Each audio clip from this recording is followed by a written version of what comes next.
members of the panel to introduce themselves as well as declare their pronouns if they wish to do so. Hi, I'm Banan. I have no preference. Sorry. Oh, no worries. Emily Shide, please. Juanita Shide. Hi, Ilya. Okay, thank you. Let's go through teams and collect speaking orders as well as pronouns if teams wish to declare them. Opening government.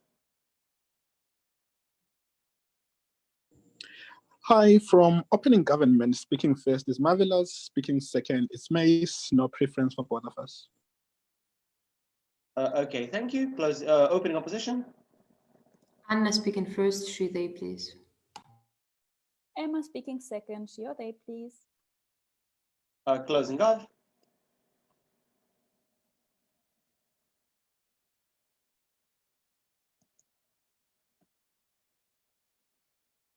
Closing government.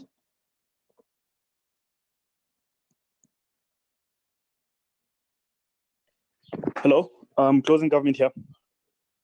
Speaking first is Zibusiso. Preferences he or they. Speaking second, Dino Kwerenkwerenjovu. Preferences he or they. Thank you. And closing opposition. Moze speaking first. Are you using pronouns? I also have a quick question. Are spectators allowed in the Zoom or not? Like, I'm not sure that's a question for our com. Can you repeat this again? are spectators allowed in the Zoom, or are they supposed to just watch the live stream? They're supposed to watch the live stream. Okay, cool. And speaking second for closing up. Sorry, Harsh speaking second, he, him pronouns. Excellent, thank you. If everyone is ready and there are no further questions, I would like to invite the Prime Minister to begin this round in a speech no longer than 7 minutes and 15 seconds. Here.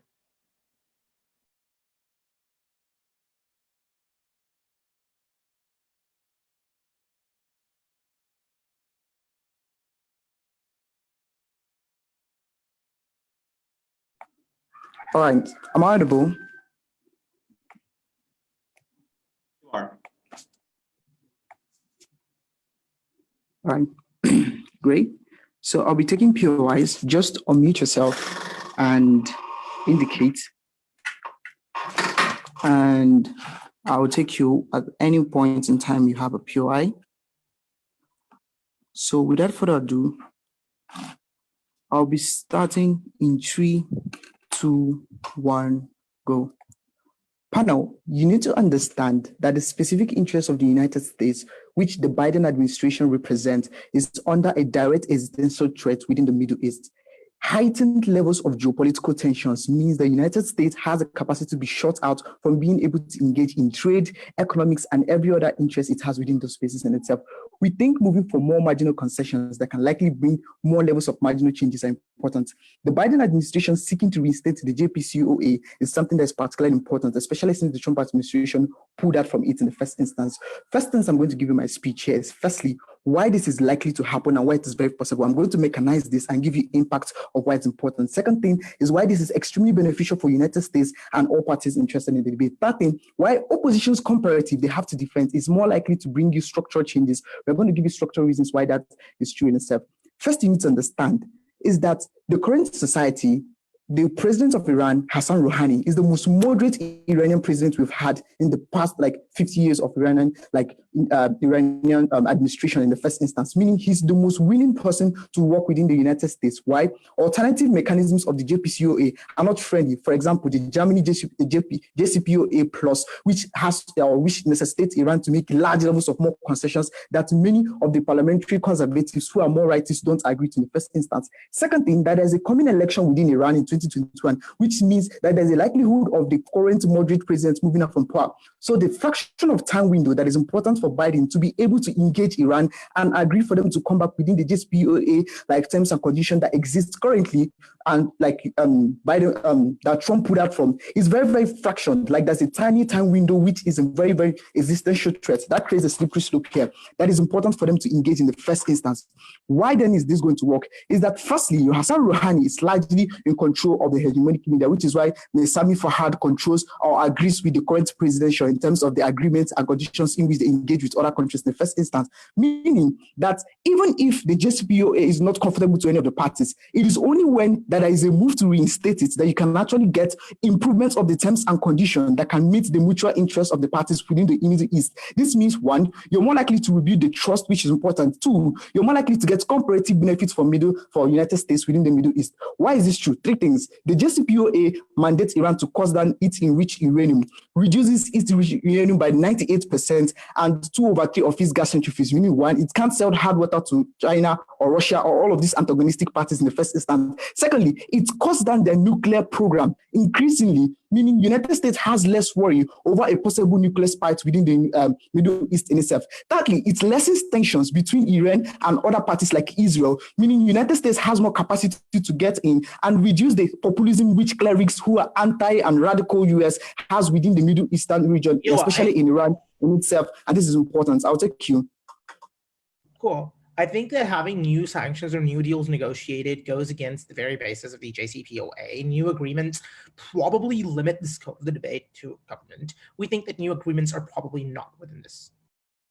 I never made an idea that new agreements are going to pay. I've simply meant that the JCPOA is a form of a mutual agreement that brings about the possibility of more diplomatic relationship. Note that the concessions agreement between the two parties means they can engage in other diplomatic relationship in its first instance. Why is then this very, very important? It's because of the comparative opposition has developed. Is that if the US refuse not to reinstate the JCPOA, Iran is less likely to abide by the terms of the JCPOA because the other Western countries like Germany wants to engage a plus-plus system that requires them making more concessions, which one, the radical House of Representatives, which are more conservatives, are more likely to push for more populism and control and create a very high-tension electionary process in Iran. That means Iran is then less likely to be in any position in the next 10, 20 years to be able to make concessions that can be able to cut down the nuclear armament. Three things is that one, other United States allies within the Middle East fall short in a world where Iran completes its nuclear program, because that is what's more likely to happen when Iran does not abide by the terms of the JCPOA.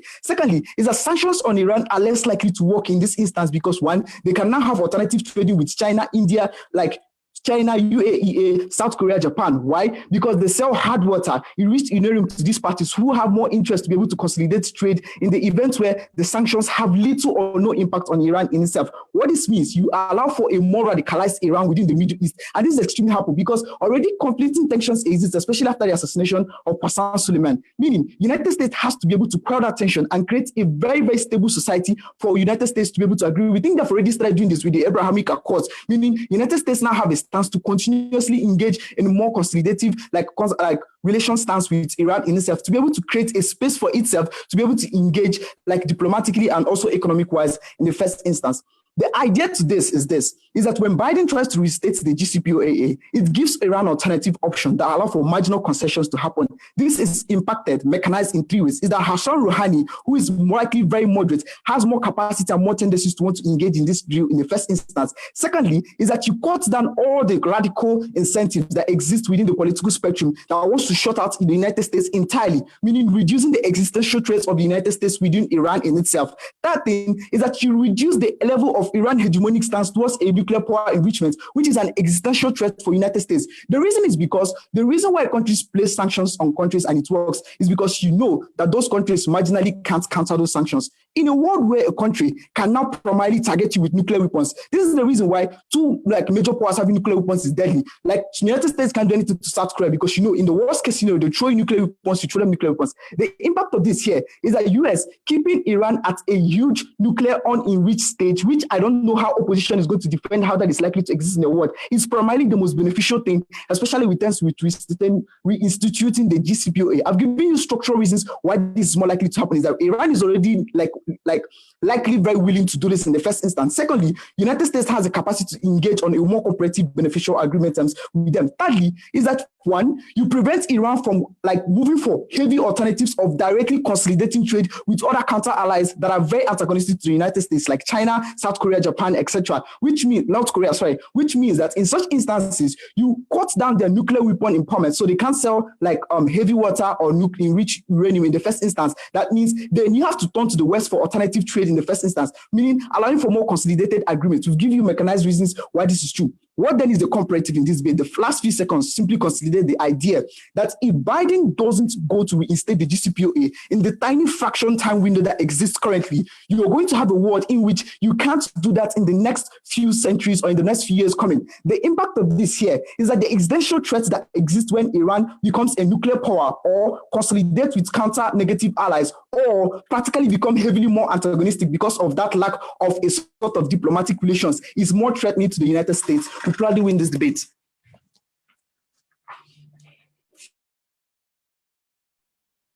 Thank you for that speech. We now invite the leader of the opposition to continue this round.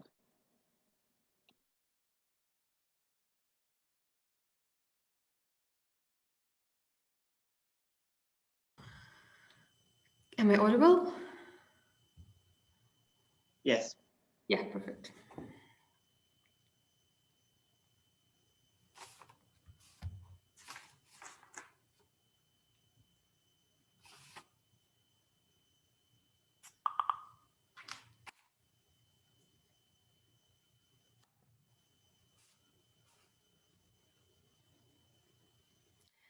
Opposition tells us several things today, and they are claiming that that's exactly the best perfect timing where we can get like best possible solutions for us, best possible terms for agreement from the perspective of the whole society and America particularly. We do not think that that's exactly the right point to do, because they think that it's already like they are already out of time. The problem is that in order to reach this agreement, Obama had to put like really heavy time and effort in this, and it was like really difficult to reach this diplomatic agreement. And we think that this chance people do not get like twice, because like at the moment that you already revoke this agreement, you can't like renegotiate this, and then you can't get there first. First of all, like because it was really difficult to negotiate it with Iran before. Second of all, because you can't come twice to this country and say, hey, let's move this agreement again. I think that diplomatically, like also from the perspective of Iran, it's something that they can't imagine, because like also from the perspective of international relations, like also like from the perspective of internal relations, this country can't afford doing such a damage to a diplomatic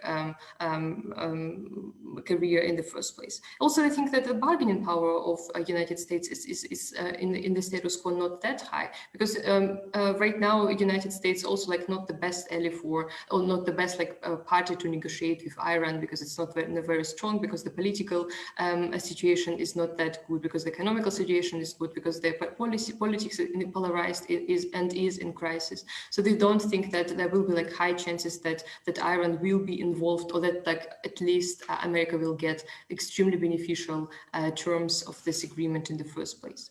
I think that like if we want to make Iran be less dangerous, or to minimize possible nuclear power of it, I think that it's not the right thing to do if we want this to do. First of all, like yes, this agreement will get us more control over all the nuclear power that is there in Iran. We can probably like monitor it. They can also, Iran like promises us to reduce it, but they still don't believe that it will significantly prevent Iran from enriching itself in nuclear power and from like continuing this research on nuclear things.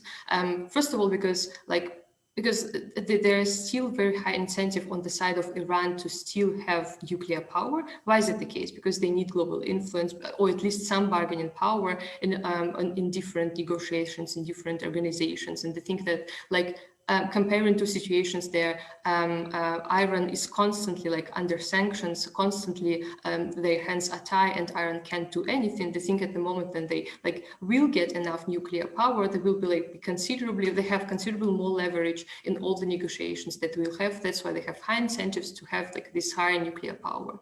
And they think that like by reducing the sanctions or removing some of the sanctions, we will give a green light to Iran to get there, to get like more nuclear nuclear power in the first place, because they think that by reducing some sanctions, they will also will get access to more people, to more technologies that also will contribute to certain inventions in this field, and also to more resources that right now Iran, which is under sanctions, can't get. So in this case, like the problem is that yes, we sort of with this negotiation we say that yes, we can control, yes, probably you will reduce your nuclear power, but at the same time we lose this control because we give a green light on some like part, we legitimize this inventions, legitimize Iran as a nuclear state, saying that yes, you can do this, yes, you can have like at least part of this. But I think it's extremely difficult to really limit Iran then on this way. I think it's better to keep Iran under sanctions, reducing all the access to people, technologies, resources that are there. But also like from the perspective of international relations, they think that it's extremely unbeneficial for United States to make again this agreement with Iran, because there is Israel that is inherently against all the agreements with Iran and all the cooperation with Iran. And they think that it's at this point, like we need Israel as our ally. At the moment then we start to ally with Iran, we lose Israel as our partner. Israel is one of the major supporters or like those who somehow belong to NATO, and they think that if you like imagine this world as a polarized world, as a contradiction between two big clusters, and these clusters are Russia, who else is there? Iran, and like who's there? Also like another nuclear superpower, and on the other hand, NATO, with America, and so on and so on and so on. We think that it's better to have this cooperation. It's better to have like this general understanding that we have like we adjust our actions and we agree on other actions. And we think that having Israel in this case on board is more important than trying to establish at least some relationship with Iran. Yes, POI closing. Closing? Okay, right, from open. So understand that Iranian government doesn't particularly care about the local citizens. Sanctions just create economic hardship that harms innocent people. US, like humanitarian stance, wouldn't allow for that to continue, especially Biden's soft moderate stance. So we think this is better than just sanctions alternative. I mean, they still like the Iran. Okay, so if they really wanted to, if these sanctions were so harmful, and if like really the political situations was bad, if like people were really demanding that we do not want these sanctions anymore, then probably the government of Iran had to stop all their nuclear research in the first place. Probably they will be just like end up this and saying, okay, we won't do this anymore because it's more important. But they didn't end it because they see some potential in working on the nuclear power. So they think that at the, like as I already explained, they have incentives to elaborate on this nuclear power and have as much as possible from this. So from these things, they think that like even if you have this agreement, they still have high incentives in order to contribute to this and increase their enrichment of nuclear power. So it won't help you anyhow. So they think that there are like these internal mechanisms that can really influence the government of Iran in this case. Therefore, they think that we have to be united as a group who are against Iran and all other nuclear superpowers. Therefore, they think that under no circumstances they have to restate this agreement. Therefore, proud to oppose.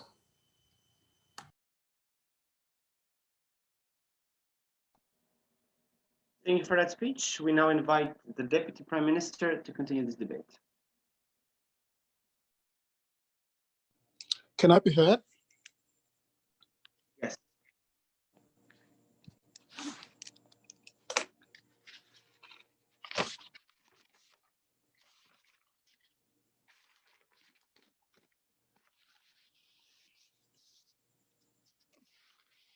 Give me a few seconds, just starting with my papers.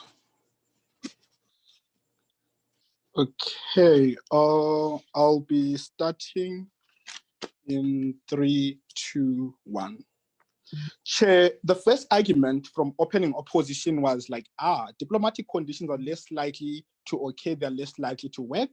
We don't think that is true. Why? Because we think like the willingness of Iran to sign this deal is not necessarily like, things that we assume because like the current president, Rouhani, publicly announced that he's ready to rejoin this. So we think because like he is ready, it is now up to Biden whether or not he joins this deal. So what this means is like the only time that you can reinstate the nuclear deal is like currently, because like in 2021, like Iran is going to have elections. So that is to say, when Rouhani loses that election, we are less likely maybe like for Iran to have like that in like willingness to sign into that deal. So the comparative there therefore becomes that now like there's a huge pressure for Biden to then sign that deal if he really wants to like usually like reinstate that nuclear deal within like the American regime, right? Because I already told you that if they do it later, there's like there's going to be less willingness for you to do that. Second argument from opening opposition was like,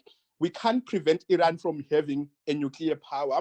We don't think that is true because in this deal already like the Iran is already like giving in to the US terms and conditions. That is to say, the US can just say, we don't want you to manufacture uranium. So this means like Iran is already ready to conform into that. Why is this true? This is true because Iran currently is economically fucked. And because they're economically fucked, they want to help their own individuals. So we think like when they say we break those sanctions, they are more likely to then elevate their economic status. We think this is something that usually allows them to buy into that. But even if it is true that Iran can't necessarily prevent like themselves from that nuclear power, we think your world makes Iran worse because in our world you can easily monitor Iran because you are already in the same deal, right? So we think like your world allows Iran to become like a huge hegemony because they usually trade with China, they can trade with Russia and sell their powers there. So even if you say like sanctions are going to prevent them from like huge striving, we think like that existence of the allies that are usually against America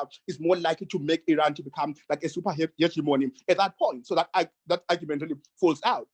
But secondly, what OO says is like, we're going to give like a green light for Iran to manufacture like more weapons. We don't think that is true. I already told you that the reason why it's not true because Iran is economically fat, but also we think it is not true because one, there is no regional cooperation like in the Middle East between like Saudi Arabia, UAE, and Iran. So we don't think Iran is going to just like fuck up the agreement that they have with the US because there is no cooperation within the Middle East. So they are usually scared of the backlash that is more likely to exist when they break out that deal, because we think like the US Army is going to flash out and say, these people already like broke that deal, so they're more likely to flash out. And because they don't have a maximum backup, they are less likely to break that deal at that point. So all the claims that opening opposition tries to claim in this debate, we think they're out of this debate. In terms of extension, first idea, why is Biden like incentivized to do this? A couple of reasons here. Firstly, notice here, Biden was the vice president when this deal was made by Obama. So when Trump came in, he just said, look, I'm going to destroy this deal because it came from the Democrats. So this means it becomes like an assault to the Democrats and the legacy that Biden helped to build. So because Biden was part of the people that are building this legacy. So it means that when you don't rejoin the nuclear deal, you are confirming to the political flaws that Trump claimed that the deal was useless, suicidal to the political concession for the Democrats to make. That what this means, therefore, is that you give Republicans and Donald Trump an opportunity to have like a huge political tool to criticize the Democrats in the 2024 elections. We think this is something that is hugely harmful for Democrats and Biden. But also what we think here is, it is like in the best interest of the Biden and the Democrats to rejoin that deal. And even if there are any flaws within the deal, we think they're more likely to like make the deal better now because like the current president is willing to twist every form of condition that exists within that deal so as to break the sanctions that exist. But secondly, why is not accepting this deal tantamount to suicide to Biden? Two reasons here. Firstly, we think Iran will not stop enriching uranium stockpile. That is to say, they are going to have a big leverage to the US against the US, but also we think they're still going to sell like those things to like China and all those things. But secondly, we think like there's a huge existence of alternatives here, like superpowers that can easily accept the deal without any form of alterations when it comes to the nuclear weapons. Why is this true? This is true because Iran will probably like face we face like internal political turmoil if their economic situation does not drastically improve. That is to say, because Iran has got an incentive to stabilize and maximize their own safety and like try to safeguard themselves against the US Army, what they're going to do here is they're more likely to then push that deal to other alternatives like China and Russia that are a huge threat to like America. The consequence therefore becomes that you threaten global reputation of the US, but also you create a dent to the political career of Biden, because like it is easy for Republicans to point out and say, the Democrats had this policy in their 2016 elections. We cut it out when you came into power, and they didn't do anything about it when they came into power. So this means them as a party, they've got policies that are usually flawed. So we think that incentive in and of itself pushes Biden to act on that best interest. But also we think when you as the US push for that deal, what you do is you harm China, who is like your major threat. Why is this true? This is true because like there's a huge lack of capacity for China to expand economically, because they can't trade with like other like Middle Eastern countries, and they can't trade with the allies of the US and the allies of Iran at that point. What this means is there's no one that is going to buy the software that is made like by the Chinese, like the IP address of the China. And this also means that the Bangladesh edging out of the manufacturing, they push China to struggle with the local council debt, and this becomes like a huge burden for China to expand. And because China can't expand, it means they are less stretched to the US. So the win situation here is you as the US, you get what you want from the deal, but also you minimize the threats that are more likely to occur from the counterparts that exist. Panel recognize here, there is a huge volatility of Iran in the Middle East right now, and that is to say, like whatever rogue decision that Iran wants to make is like usually in the best interest of America. So you as Biden, in that instance, we have got that moral incentive to protect your own political interest, but at the same time to protect the people that usually voted for you. Panel recognize the level of argumentation that OG gives you.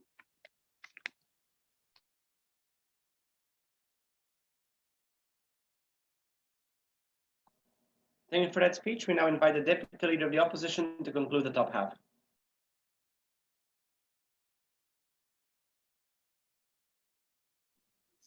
All right.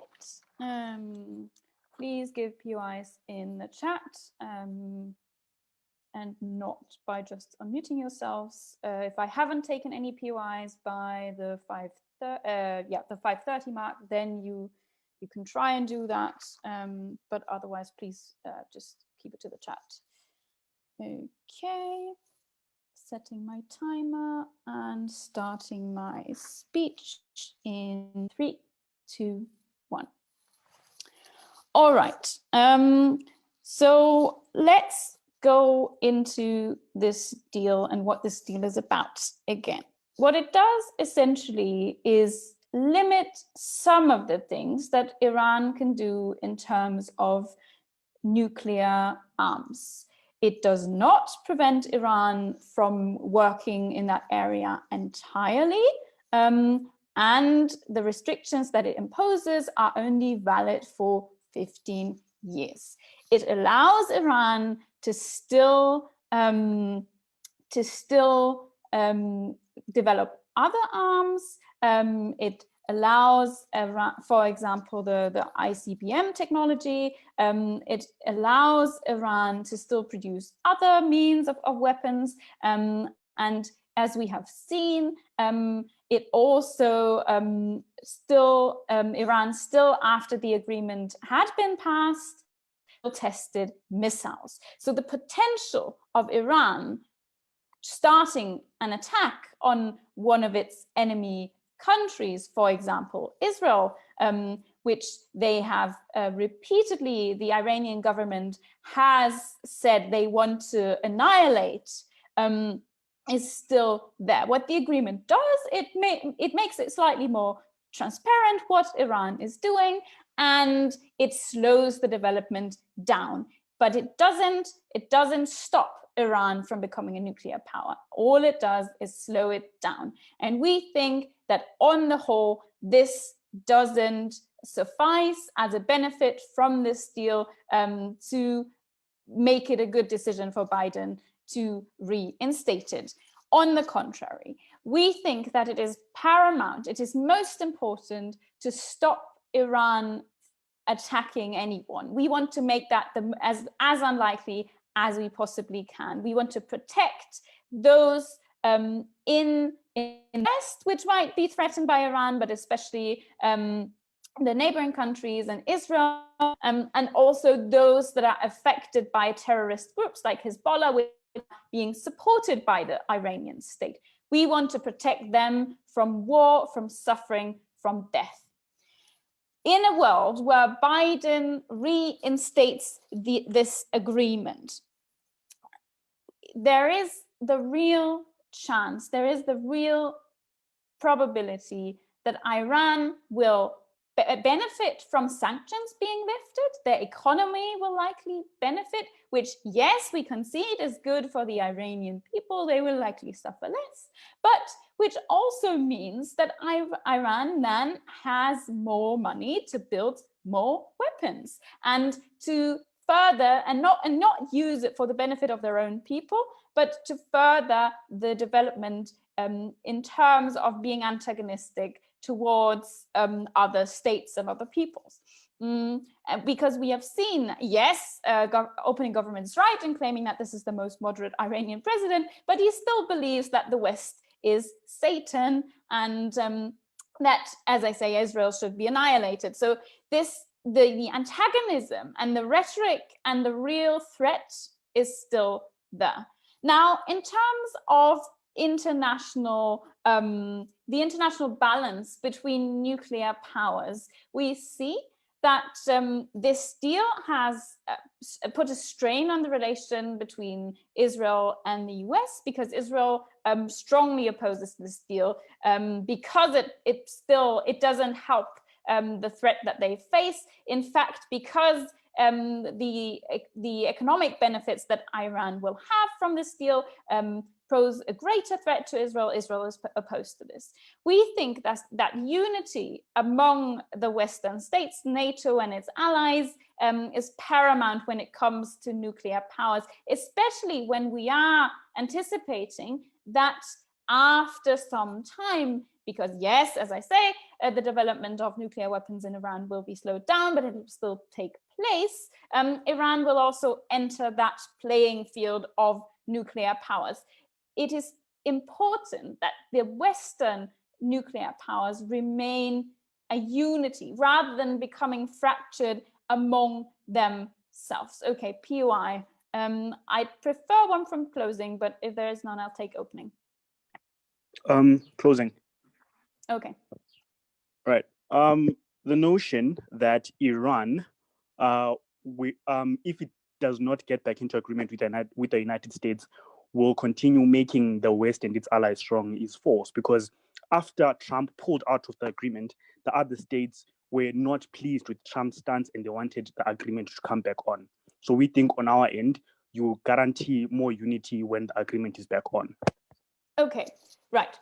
Yes, that actually coincides quite nicely with another point of rebuttal that I do have, because yes, when Trump pulled out, that was largely seen as a bad move, but that is more to do with the uncertainty that caused by going out of an agreement that had already been reached. The US lost quite a lot of their sort of believability, I should say, when making international agreements. We think what is important here is, yes, there was that initial reaction, but now we live in a status quo where this agreement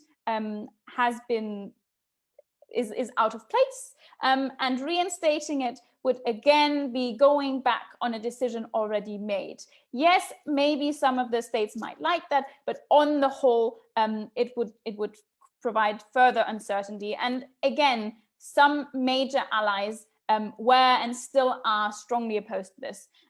We think that if we want to maintain a world where an attack of Iran on other states for purely ideological reasons and the support of terrorist organizations by the Iranian state should be as we should do everything to make that as unlikely as possible. And by not reinstating this deal, we achieve that? We achieve that because we can then focus on economically sanctioning Iran and rather than giving the economy a boost in return for a slowing down of their nuclear arms development, which in the end will still be developed, which still will likely cause harm. Therefore, proud to oppose.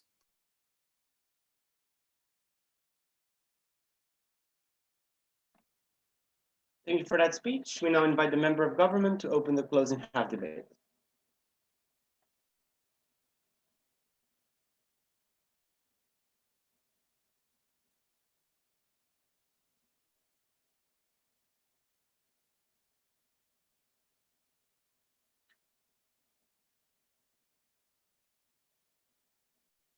No, we can't hear you.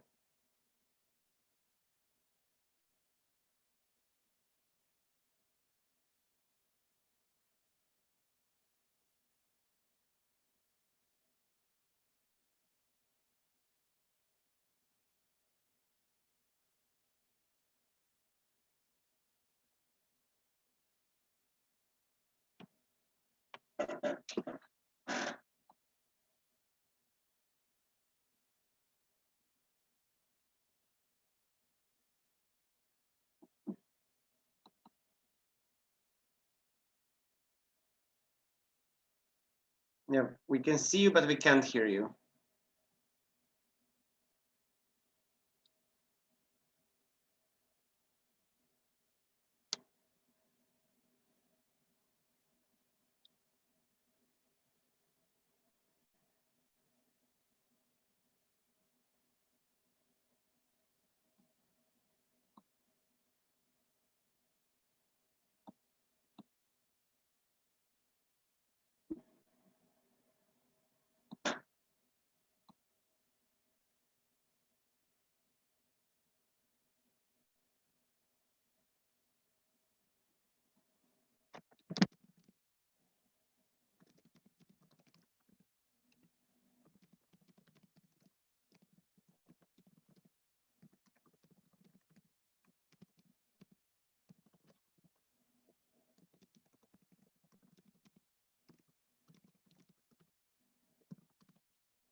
Can you hear me now? Yes, we can hear you. Whew, all right, cool. Okay, I hope the sound quality is good. To switch between a lot of headphones and my microphone is a bit of a mess. But at any point at which you can't hear me, please just let me know in chat and I'll try to come up with another plan and hopefully that works. So to all the other speakers, I prefer my pure eyes in chat. I'll be doing my best to look at the chat. If I don't take you by around minute 5, please just ensure that at least you unmute yourself and then you ask me.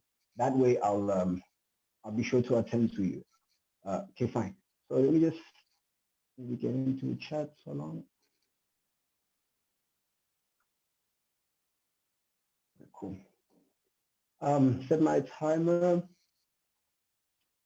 I'll be starting in 3, 2, 1. So panel, the opening up seems to have missed a very key part of this debate that is going to start from closing government. And that piece of key debate is the one that's going to make us win. That is to say, we value Biden's attempt to do this, even though Iran may decide to reject our proposal. Note how this is valuable beyond the case that opening government gives, which relies heavily on Hassan Rouhani being willing to work with the US in the given time frame. We'll take everyone back to the motion.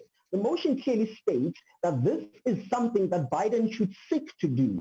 That is to say, then the motion absolves us from the end result being positive or negative. The motion requires of the government teams to prove that this is a noble cause. It's noble to seek to do it, regardless of whether it fails or it becomes a success. But better than from opposition is to prove if they want to get the outcome of the motion, of the outcome of whether we sign back the JCPOA or we don't, then they have to prove why the harms that come with it being successful or unsuccessful ought to undo at least our attempt in the beginning to seek this. This is why we already win by this characterization. Why must Biden attempt this?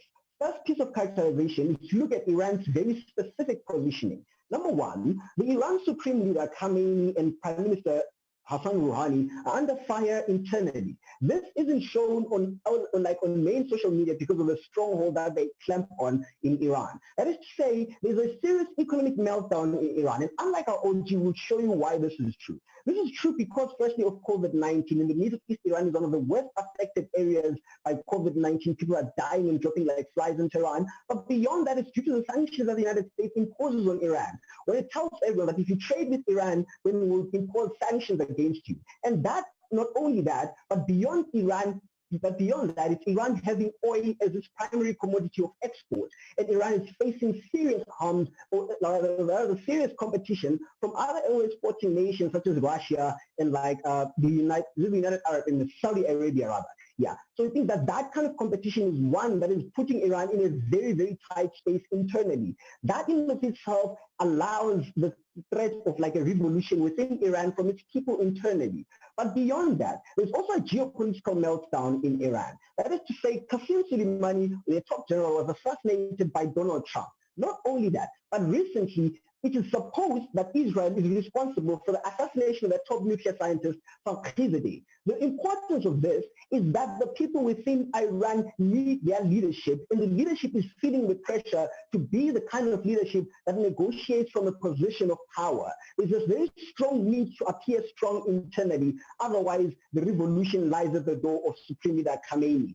What that means then is that because Iran cannot undo any of those things in any other way, there is a large propensity for it to want to develop nuclear weapons. Why is this true? Because as soon as Donald Trump pulled out of the JCPOA, Iran quickly ramped up its nuclear enrichment program to 20%. We think that of itself shows then the direction that Iran is willing to take. This means that there is an imminent threat that is facing the Biden administration, and we think that Iran ought to be put on a leash. And why does the JCPOA provide us with a perfect leash?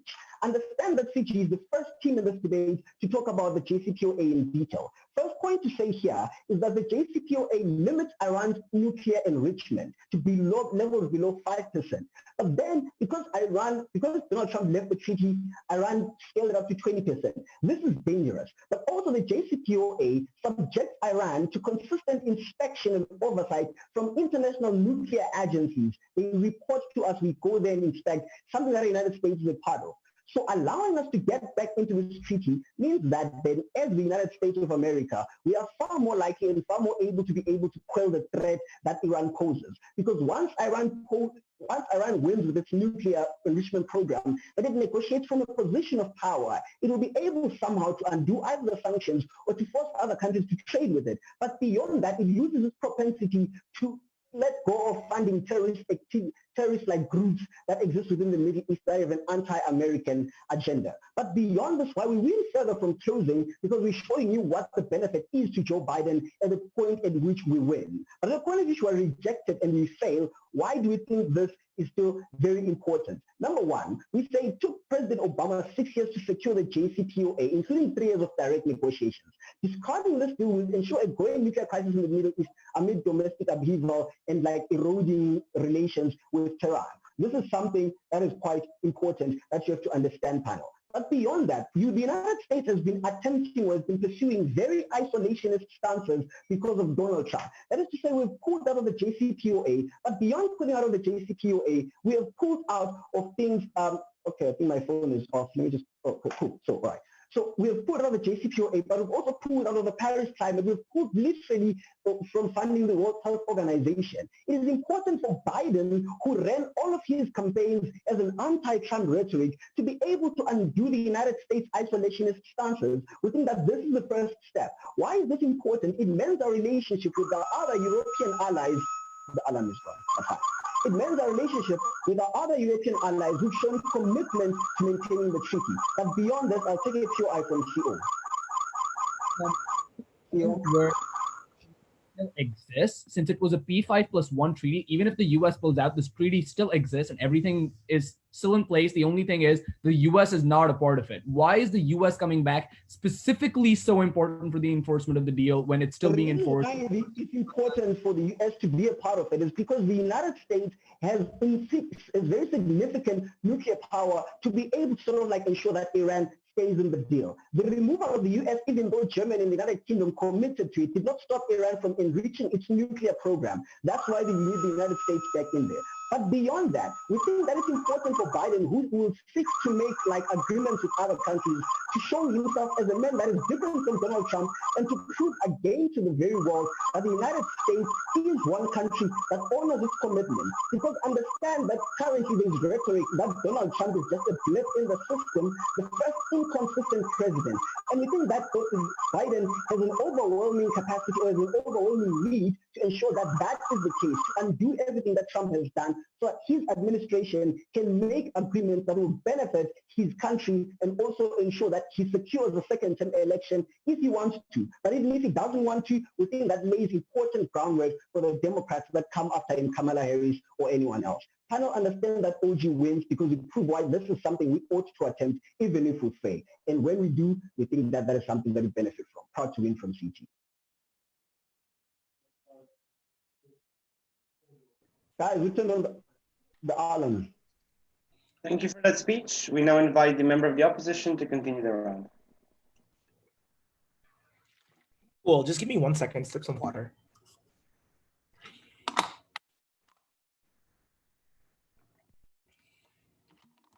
Okay. Yeah. Look, 3, 2. Oh, sorry. Oops. Yeah, before that, I don't take POIs verbally. Please put them in the chat. I get very distracted if someone does them verbally because I tend to lose my flow completely. So please put them in the chat. 3, 2, 1. Top level framework. I think this debate is simply not about Biden like the government bench sort of tries to make it about. I think it's significantly more normative and about individuals on the ground and how they actually react. Whether Biden fails or succeeds literally does not matter at the point where we say this is beneficial for the vast majority of the globe. I don't care if people hate Biden, if this is actually better for the globe as a whole. Second piece of framework, which is actively really, really important. The JCPOA still exists. That is, that the P5+1 signed this agreement. It is not just the United States that was involved in enforcing this. It was Russia, China, the US, the UK, and France, and Germany who were involved in enforcing this. Why do we think this is really, really crucial? Because we think that when you talk about these countries enforcing the JCPOA, we don't think that the US is absolutely necessary in upholding the vast majority of the provisions. 2 reasons why that's the case. 1, it's unlikely that you can access OG's benefits of Russian and Chinese trade without them looking significantly hypocritical on the international stage, which means it's very difficult to access the kinds of resources that they actively want to. Second, we just think that it's likely that Europe and all these countries combined probably have significant diplomatic pressure, which means that it's likely the JCPOA is upheld.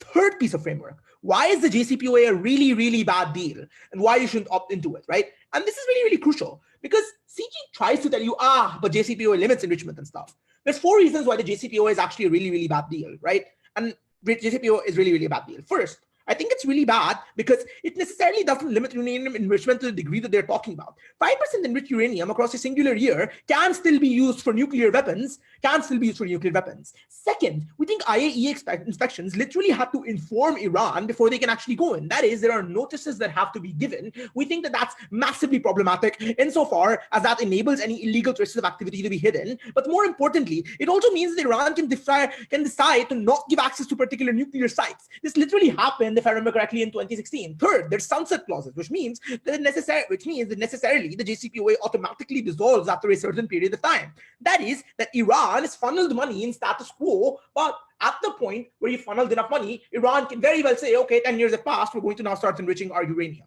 All of this means that the JCPOA has significant loopholes which make it massively problematic. Third piece of framing, why is the US important and why are its sanctions important? OGO only goes to the extent of saying, but the US gives Iran resources. We're going to prove to you why that's so more significant. First piece of context under this. I think Iran massively relies on oil exports for its vast majority of international trade. Guess who buys the most oil in the world? The United States of America from Iran. The reason why is simple, right? You can't trade your oil to Russia because Russia has significant reserves already. But secondarily, China tends to have pretty much like China and the SCS has been mining a ton at this point as well. Why is this really, really crucial? Because the sanctions the US imposes target directly the most important part of the Iranian economy. The second thing to say is its closing government also concedes this to a pretty large degree. That is, COVID and other situations have meant that there is a massive meltdown of the vast majority of bargaining power that you are talking about from Iran, which means that Iran is not really in a situation where they can actively ask for many concessions. What then is our extension going to be? Twofold. First, we're going to show you why you get a significantly better deal, which is the comparative that OO never actually establishes. They just tell you, sanctions. We're going to tell you why you get a better deal on our side. And second, why this is actually good for your allies and why that's actually massively important. First, why do you get a better deal?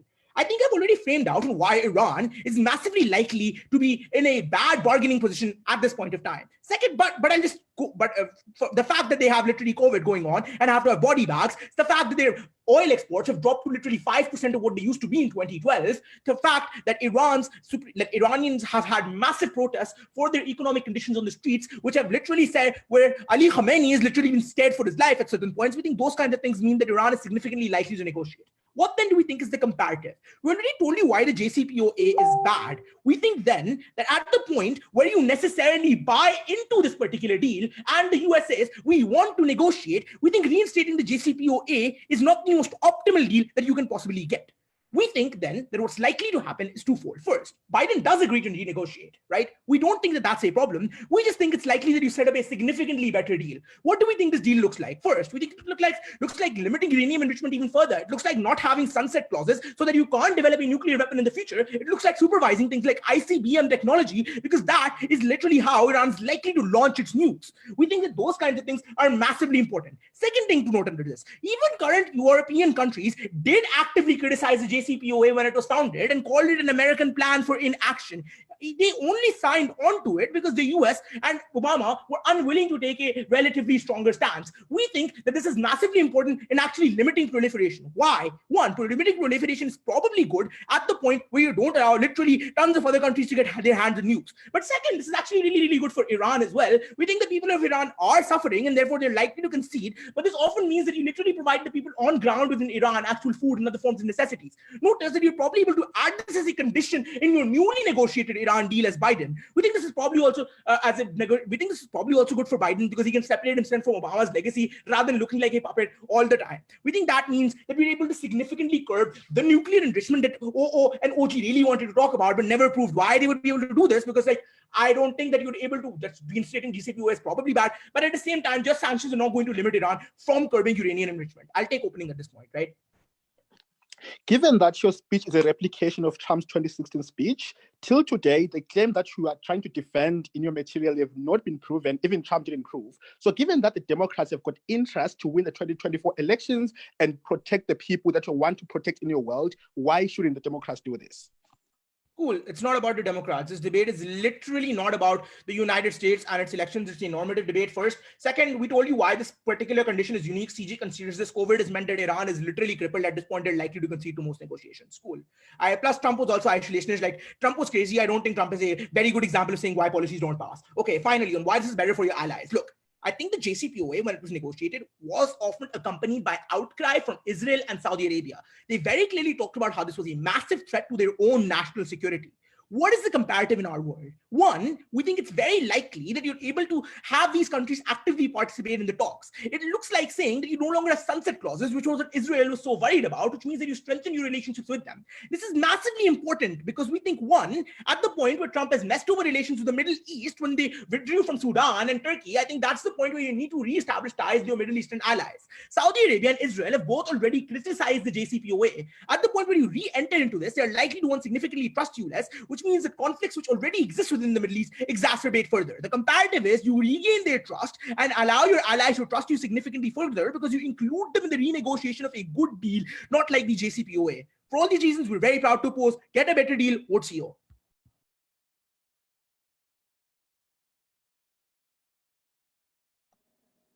Thank you for that speech. We now invite the government whip to continue this round.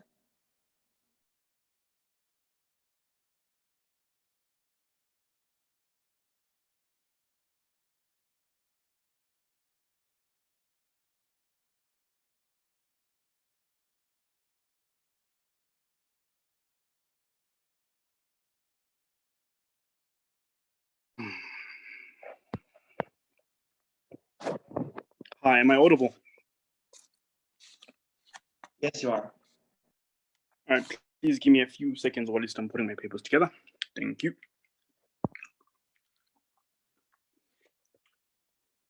OG.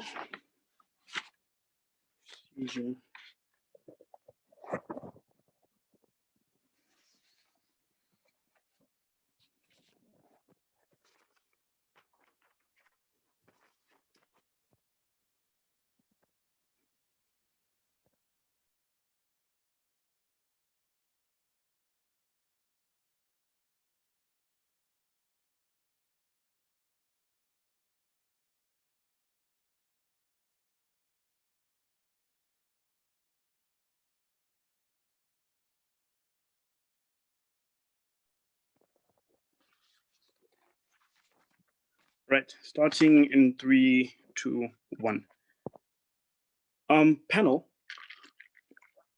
at its core, closing opposition and opening opposition lose this debate by failing to prove to us how what they're suggesting, A, has a high likelihood of succeeding, B, does not create a situation that creates enough probability of failure and exacerbating the situation in as much as it tries to solve the situation, and C, how it helps the US government to be a better actor in future international conflicts or negotiations with its reputation. We think a lot of important questions were asked by GovBench that CEO fails to engage. And I'll engage what they engaged. And since they really haven't engaged in what we have proposed or brought to the House, we still think that the debate is largely closing government. So what we get from closing opposition is, firstly, the US doesn't have to be a part of it for it to be a success. Firstly, we think that they do because solidarity with its allies allows for a united front. We think at a point at which the US government does not partake in agreements that it negotiates for, it shows a disunited front, firstly. Secondly, it allows better enforcement when the United States of America is involved, because without it, the Western allies are largely weakened. Thirdly, it also the US staying out of this agreement delegitimizes it as an active actor in international relations. The reason why powerful actors within the international system always try and participate in international conflicts or in international negotiations is because at a point at which they do not exist, when negotiations or implementations of certain negotiations are taking place, they lose a foothold because the agreement and the implementation might not benefit them and their interest. Thirdly, existing outside of unilateral agreements loses you ground in certain international spaces and makes you weak within those certain spaces. And we think that's not in the interest of the United States of America. Also, having taken a lead in ensuring its installment, 4 years to negotiate, 4 years to try and necessarily start the conversation, and then 3 years to agree on the nitty-gritties of the agreement, we think that the United States of America owes its ally going back and being part and parcel of the agreement. We're told, this agreement is incredibly dangerous because it's got sunset clauses. Therefore, it means that you're empowering the Iranian government in the long term. Firstly, that's not necessarily what sunset clauses mean. Sunset clause means it doesn't have to come to an end. It just means that you reassess the conditions of the agreement after a certain point in time.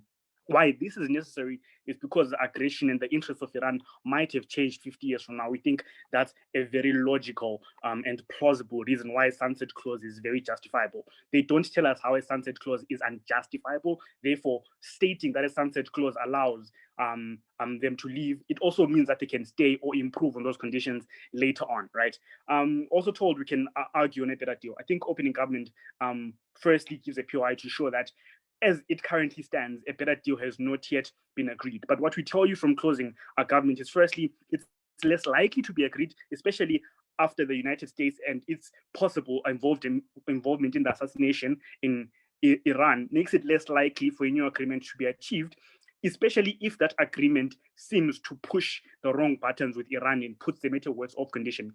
It's less likely that the Iranian people will bend over to worse conditions when the person the institution that is trying to negotiate those new worse condition is one that has a track record of not keeping its word and opting out whenever they change their mood. We think the likelihood of that agreement being reached that is better in terms of what closing opposition argues is less likely. They also come and talk about how Iran would be crippled by sanctions, therefore it would necessitate better deal. Firstly, we think that economic crippling is not a synonym for a country being less aggressive. Hint, hint, North Korea.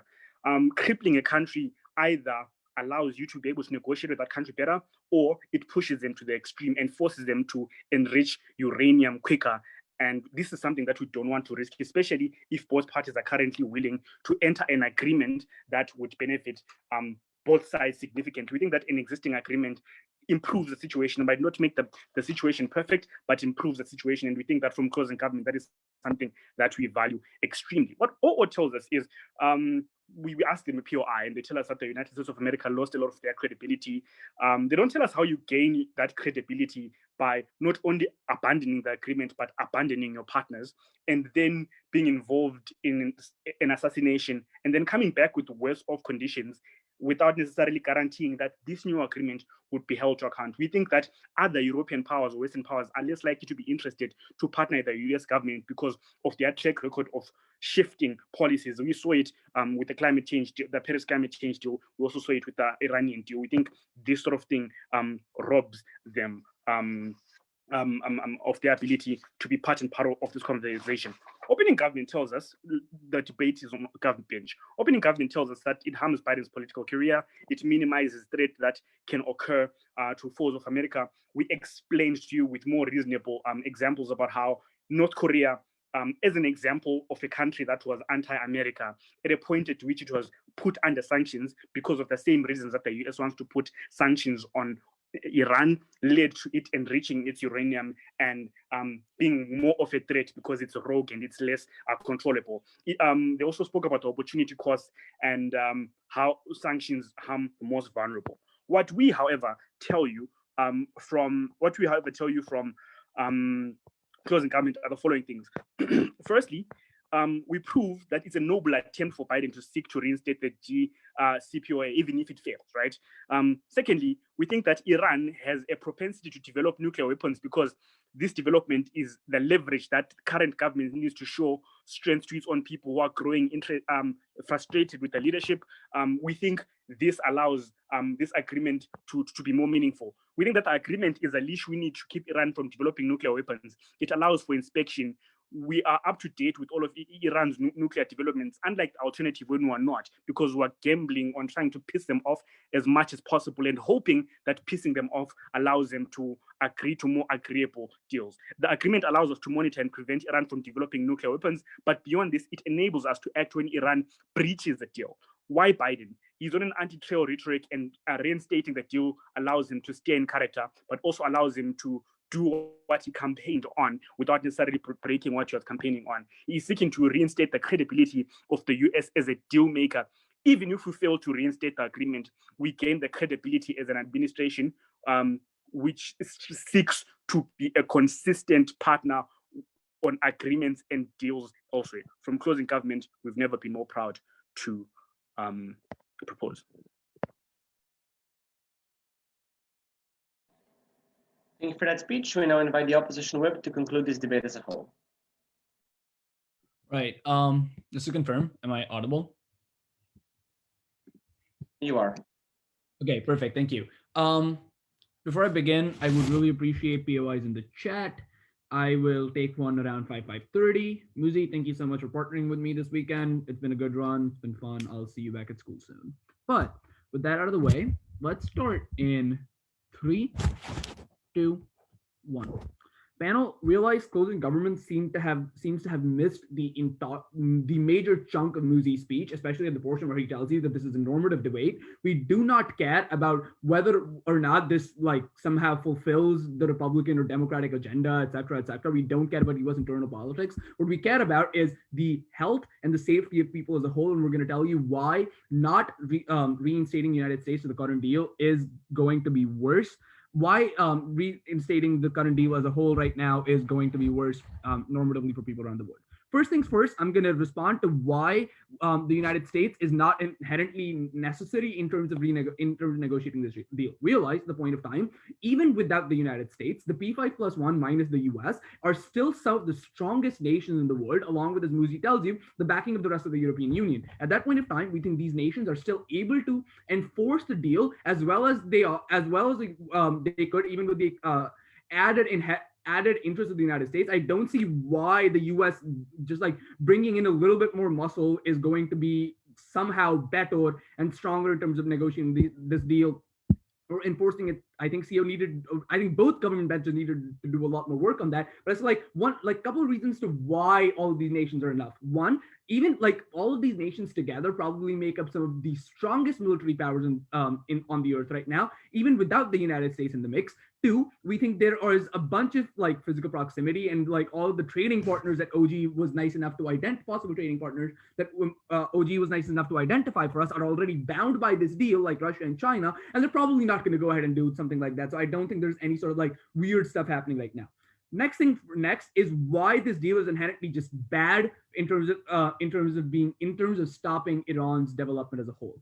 The closing government decides to only respond to Muzi's argumentation regarding sunset clauses. Realize, one, why are sunset clauses inherently bad? Realize at the point of time, at 10 years down the line, when they renegotiate or when they revisit the terms, when Iran has somehow funneled enough money from the United States and the rest of its allies, they're simply just able to say, okay, you know what, we're done, we're out. They're now able to use all of those funding and be able to develop nuclear weapons. But the other thing is that OO also seems to like point out, but not actually talk about in enough mechanistic detail, is the fact that even if you do limit the proliferation of uranium under 5%, it is still enough to be able to develop nuclear weapons and still be able to get that bargaining chip that CG is so inherently consistent about stopping about. Why are the IAEA investigations that CG wants to talk about that they think are going to be good enough, not going to be worth it? One, we think IAEA investigations still exist. We don't think the US involvement has anything to do with IAEA investigations. But two,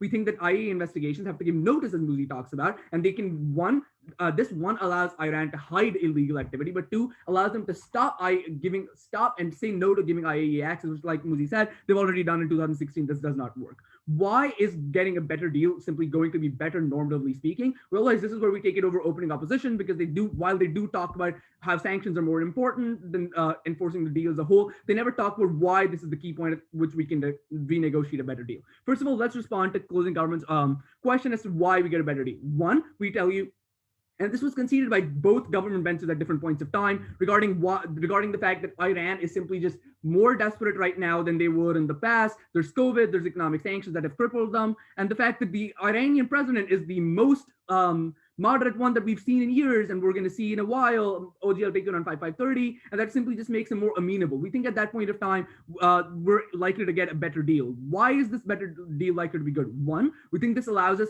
to tighten the news around Iran, lower down the amount of uranium enrichment that is allowed, remove the conditions from IAEA investigations, remove the sunset clauses, allow our allies to be happier with the deal. Realize that while OO does tell you that Israel is not going to be happy with the US going back into this deal, they never tell you why. The reason Israel and Saudi Arabia are simply better in terms of having the reason Israel and Saudi Arabia were unhappy with this deal were because of certain clauses that still allowed Iran to be able to develop nuclear weapons and pose a threat to these nations. At the point of time where the United States is able to negotiate a better deal, we think they're likely to be fine with it, because they're they do want US help. But second, we think I will take you around before 6, don't worry. But next, we think this is simply just because you remove these clauses, they're gonna be happier, they're gonna be fine with taking you in.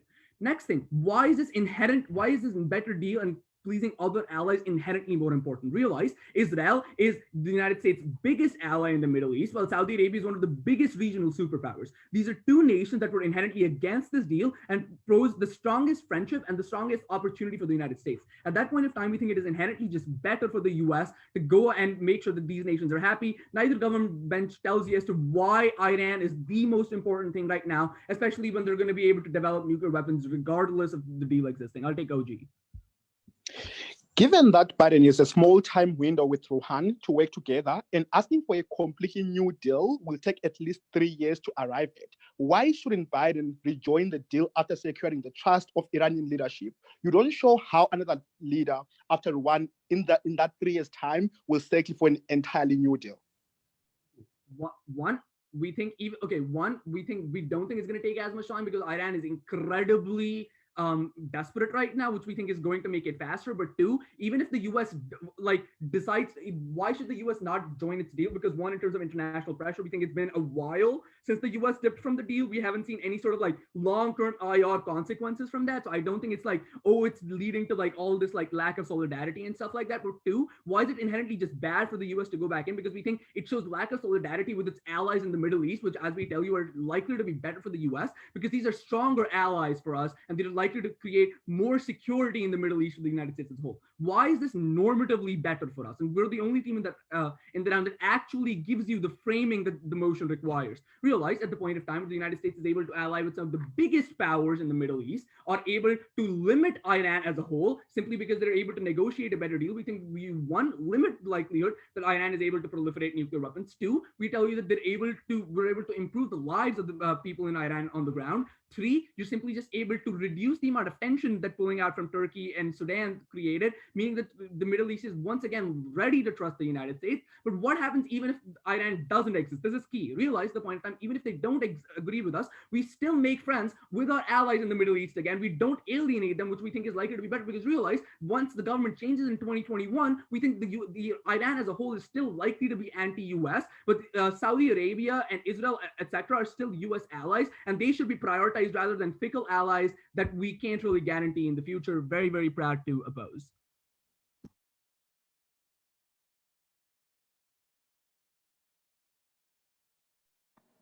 Thank you for the speech. And